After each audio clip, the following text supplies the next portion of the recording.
Introduction to coding is one of my favorite things to teach.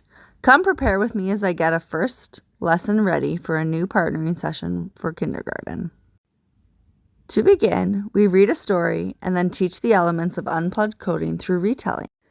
For our first book, I am using Sneezy the Snowman, and I had to get the different sections of the story ready. I used the online read aloud so I knew my visuals were correct, and used clip art I already had and some Google search images to make it work enough for the next day's activity. I always like to use a physical stuffy to help students see how the coding arrows work, but I didn't have a snowman one at home. I sent a late night text to a bunch of colleagues and ended up with 4. My colleagues always have my back.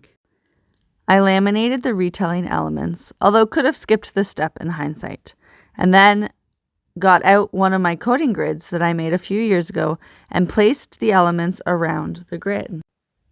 This round I chose to use some green tape to do the sticking so that it's easy to take on and off, but I didn't find them sticky enough this time. At this point I have all the elements ready and it is time to meet the class and to get reading. For this story, there is a great novel effect soundscape. I love when the snowman has melted and they make him sound like he's underwater and talking. It's so creative. The kids enjoy it too.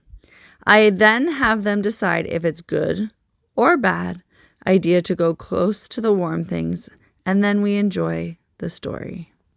As we get into the unplugged coding time, this session is all about modeling. So students sit around the grid and I model the first few moves and the language that we will be using. Then each child gets a turn to decide where the snowman goes, and we code a path to the next part of the story until they've made it all the way to the ice cream part of the story. Oops, sorry for the spoiler.